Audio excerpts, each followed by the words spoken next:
نہ بیرسٹر گور صاحب وہاں پہ آتے ہیں، نہ پیش ہوتے ہیں، نہ اس سارے پروسیس کا بیرسٹر گور صاحب حصہ بنے ہیں۔ میری اطلاع یہ ہے کہ بیرسٹر گور صاحب جو ہیں وہ اب خود بھی سائڈ لائن ہونا چاہ رہے ہیں، اور کیونکہ ان کی بات نہیں مانی گئی، وہ اس بات کے حامی تھے کہ علی امین گنڈا پور صاحب کو کنٹینیو کروایا جائے، ان کو نہ ہٹایا جائے، اور اس کے بعد وہ یہ بھی سمجھتے تھے کہ سہیل آفریدی صاحب کی بجائے کسی اور کا نام دیا جائے، اور وہ آج اڈیالہ تو پہنچے ہوئے تھے، اور لیکن وہ وہاں پہ 2-3 دن سے وہ نظر نہیں آئے پشاور میں۔ کل بھی وہ نہیں تھے جب اسمبلی میں اتنا بڑا دن تھا، اتنا تاریخی موقع تھا کہ عمران خان کے نامزد امیدوار سہیل آفریدی جو ہیں ان کے لیے ووٹنگ ہو رہی تھی، اور کل خیر بڑا تاریخی دن تھا۔ کل ہم خود وہاں پہ پریس گیلری میں بیٹھے تھے، ہم نے بہت کچھ دیکھا، اس پہ میں آپ کے ساتھ اپنے جو تاثرات ہیں وہ شیئر بھی کروں گا، اور میں کیونکہ ٹریولنگ میں تھا میں ولاگ نہیں کر سکا، اور آپ کو بتاؤں گا بہت ساری چیزیں جو ہماری وہاں پہ قبائلیوں سے ملاقاتیں ہوئیں، لوگوں سے ملاقاتیں ہوئیں، پی ٹی آئی کے ورکر سے ملاقاتیں ہوئیں، پی ٹی آئی کے رہنماؤں سے ملاقاتیں ہوئیں، چیزیں کس طرح جاری ہیں، کیا ہوگا وہ میں آپ کو تفصیل سے بتاؤں گا۔ لیکن بیرسٹر گوہر صاحب جو ہیں ان کا نہ جانا بہرحال ایک سوالیہ نشان ہے۔ جو سلمان اکرم راجہ صاحب ہیں انہوں نے کل جو ہے وہ عدالت کے اندر جو زبردست دلائل دیے، پرسوں بھی اور کل بھی، اس کے بعد کوئی اور وجہ نہیں تھی کہ chief justice Peshawar high court Atiq Shah sahib جو ہیں وہ آرڈر دیتے 8-9 صفحات کا جو انہوں نے کل جاری کیا، اور اس میں انہوں نے بالکل کہہ دیا ہے کہ علی امین گنڈا پور نے جو اپنے حصے دوسری بار بھی بھیجا ہے، پھر اسمبلی کے فلور پہ تصدیق بھی کر دیا، تو بات ختم ہو گئی۔ اور وہ میں نے آپ کو بتایا تھا کسی ایک انٹرویو میں، کیونکہ جب میں کے پی کے اسمبلی سے نکل رہا تھا تو مجھے کسی نے انٹرویو کیا، تو میں نے اس وقت ان کو یہ عرض کیا تھا، یا پتہ نہیں اس وقت ہم جب پریس گیلری میں بیٹھے تھے تو ساتھ رضوان غلزئی صاحب تھے، وسیم ملک صاحب تھے، تو وسیم ملک صاحب تو خود کورٹ رپورٹر ہیں، تو ہم یہی بات کر رہے تھے کہ جب بھی یہ کیس عدالت میں جائے گا، ہائی کورٹ میں یا سپریم کورٹ میں، تو اسپیکر جو بابر سلیم سواتی صاحب ہیں، ان کی جو یہ رولنگ ہے، یہ رولنگ کا ایک ایک لفظ بڑا امپورٹنٹ ہوگا، اور رولنگ جس طرح سے انہوں نے ڈیٹیل سے پڑھی، جس طرح سے انہوں نے وہ پوری تیار شدہ پڑھی، جس میں عدالتی فیصلوں کے بھی حوالے تھے، پروسیس، قانون، آئین، ہر چیز کی اس میں وضاحت تھی، تو میں نے اسی وقت کہہ دیا تھا کہ یہ جو ان کی رولنگ ہے، اس کے پیچھے جو مجھے دماغ نظر آتا ہے وہ سلمان اکرم راجہ صاحب کا ہے، اور سلمان اکرم راجہ صاحب نے جس طرح سے وہ وہاں جا کر بیٹھے ہوئے ہیں، جس جرات سے وہ پریس کانفرنس کر رہے ہیں، جس بہادری کے ساتھ وہ چیزیں کر رہے ہیں، جس طرح سے انہوں نے پارٹی کو انٹیکٹ رکھا ہوا ہے، جس طرح سے وہ لوگوں کو حوصلہ دے رہے ہیں، تو اس سارے پروسیس میں اگر آپ کسی ایک کو مین آف دا میچ کہیں تو وہ سلمان اکرم راجہ صاحب ہیں۔ میں ان پہ تنقید بھی کرتا ہوں، ایک بار آپ نے دیکھا کہ انہوں نے بہت سخت جواب بھی مجھے دیا، لیکن ظاہر ہے ہمارا جہاں پہ ہم سمجھتے ہیں ہم اپنی رائے، وہ ہم رائے دینے میں آزاد ہیں، اور وہ ہمیں رسپونڈ کرنے میں آزاد ہیں، تو ہمارا ان کے ساتھ ایک احترام کا تعلق ہے، لیکن جب بات میرٹ کی ہوگی تو میرٹ پہ بات جو ہے وہ کی جائے گی۔ تو سلمان اکرم راجہ صاحب اور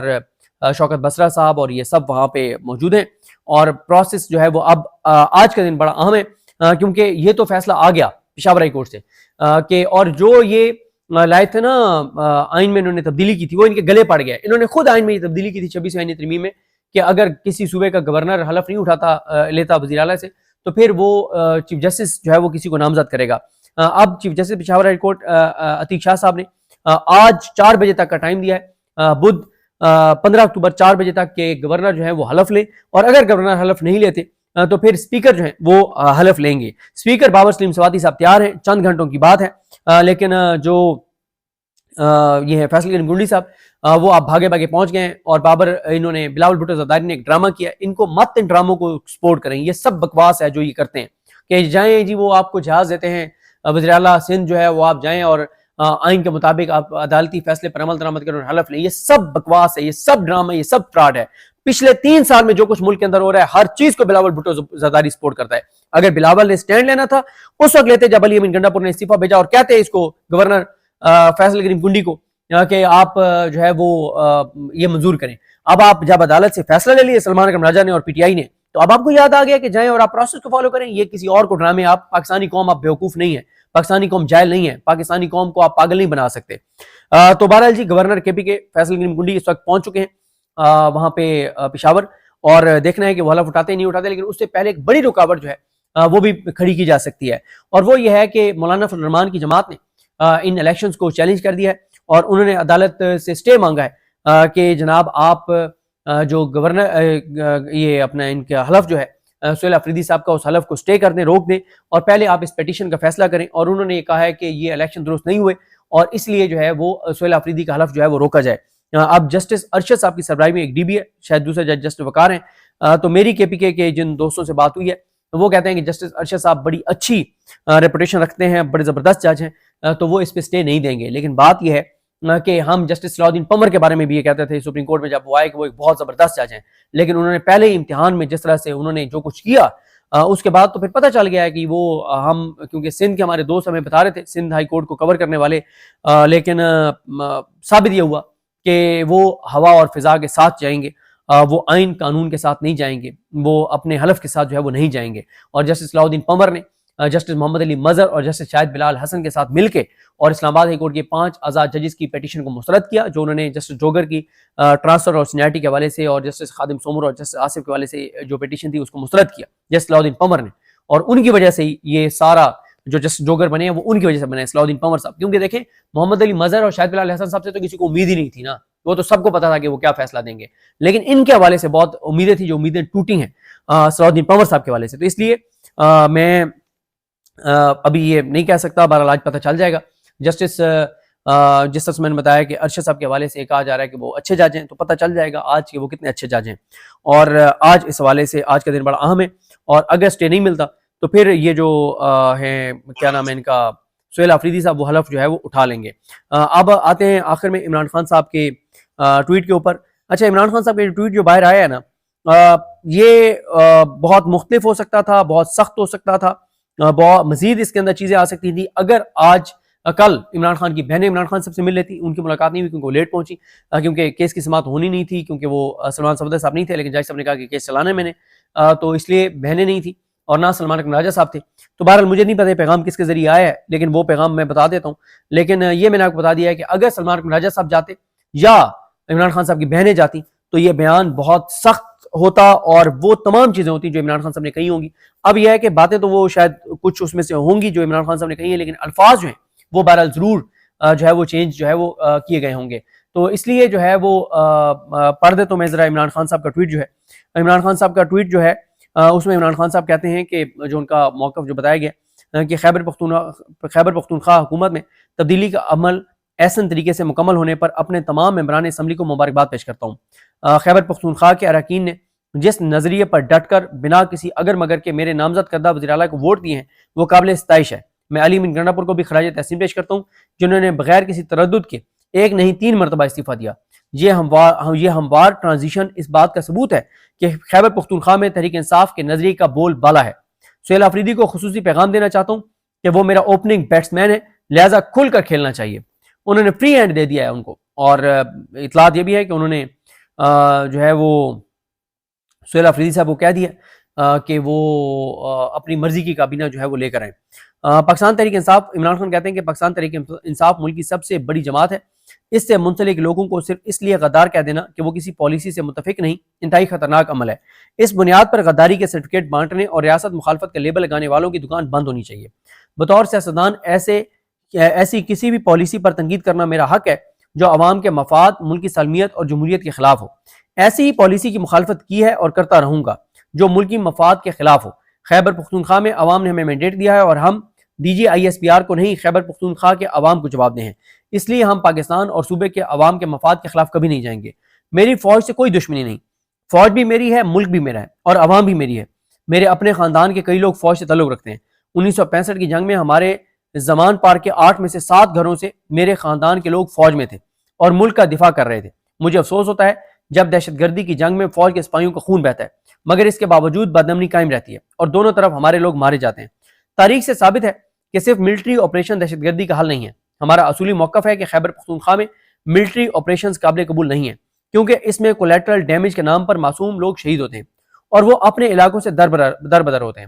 کئی دہائیوں سے بڑے آپریشن کر کے دہشت گردی ختم کرنے کی کوشش میں ہیں، مگر یہ ناصور ختم نہیں ہو رہا۔ ہر سال بہت سا قیمتی خون بہہ رہا ہے، کبھی فوج اور پولیس فورسز کے اہلکاروں کی شہادتیں ہوتی ہیں تو کبھی معصوم شہری دہشت گردی کے واقعات میں جان کی بازی ہار جاتے ہیں۔ عمران خان کہتے ہیں کہ ہمیشہ کہا ہے کہ دہشت گردی کے مکمل خاتمے کے لیے بند کمروں کے فیصلوں کی بجائے ایک مؤثر سیاسی بصیرت پر مبنی جامع حکمت عملی کی ضرورت ہے۔ سیاسی نمائندوں اور KPK حکومت کی موجودگی اور مشاورت کے بغیر بنائی گئی کوئی بھی پالیسی قابل قبول نہیں۔ دہشت گردی کے خلاف پالیسیز بناتے ہوئے تمام اہم اسٹیک ہولڈر سے بات کی جائے، چاہے وہ مقامی قبائل ہوں یا KPK حکومت، وفاقی حکومت یا افغان حکومت۔ افغانستان کے ساتھ بات چیت کے بغیر دہشت گردی کا مسئلہ حل نہیں ہو سکتا۔ خیبر پختونخوا کی نئی حکومت کو ایک مرتبہ پھر سے ہدایت کرتا ہوں کہ دہشت گردی کے خلاف تمام فریقین کے ساتھ بات کر کے مؤثر اور جامع حکمت عملی بنائیں تاکہ صوبے میں مؤثر اور دیر پا امن قائم ہو اور نتیجتاً معیشت بحال ہو۔ ہر جمہوری معاشرے میں عوام کو احتجاج کا حق حاصل ہوتا ہے۔ نہتے لوگوں پر تشدد کرنا اور سیدھی گولیاں چلانا کسی طور قابل قبول نہیں ہے۔ تحریک لبیک کے ساتھ جو ظلم ہوا، تحریک انصاف 3 سالوں سے یہی ظلم برداشت کر رہی ہے۔ 26 نومبر کو ڈی چوک میں بھی ایسے ہی خون کی ہولی کھیلی گئی جب ہمارے نہتے کارکنان پر سنائپر سے گولیاں چلوائی گئیں۔ میں مرید کے سانے میں بہمانہ تشدد اور نہتی عوام کو گولیاں مارنے کی پرزور مذمت کرتا ہوں، یہ کہنا ہے عمران خان صاحب کا۔ تو بہرحال جی آج پہلے دیکھنا ہوگا کہ پشاور ہائی کورٹ کیا فیصلہ کرتی ہے۔ 2 ججز سٹے دیتے ہیں نہیں دیتے، اگر سٹے نہیں دیتے تو پھر یہ معاملہ جو ہے وہ جائے گا، جسے کہتے ہیں پھر یہ معاملہ جائے گا، ظاہر گورنر حلف لے گا ورنہ پھر اسپیکر لے گا۔ ایک آپشن یہ بھی ہے کہ جو پشاور ہائی کورٹ کا یہ ان کا فیصلہ ہے، پشاور ہائی کورٹ کے چیف جسٹس کا، اس کو چیلنج کر دیا جائے سپریم کورٹ میں اور آئینی بینچ صبح ہی سماعت کر کے اور کوئی بڑا فیصلہ جاری کر دے۔ تیسرا جو ہے وہ یہ ہو سکتا ہے کہ وہ جو ایک بات کی جا رہی ہے کہ مردان سے کوئی فیصلہ آنا ہے، اس کی ڈیٹیل تو مجھے نہیں پتا، لیکن وہ بھی ایک بات کی جا رہی ہے کہ مردان سے کوئی فیصلہ آئے گا اور اس میں سہیل آفریدی صاحب کو کے خلاف کوئی آرڈر آ جائے گا، تو وہ بھی باتیں چل رہی ہیں۔ لیکن بہرحال دیکھتے ہیں جی آج کیا ہوتا ہے۔ آج کا دن بہت اہم ہے۔ اگر آج سہیل آفریدی نے حلف اٹھا لیا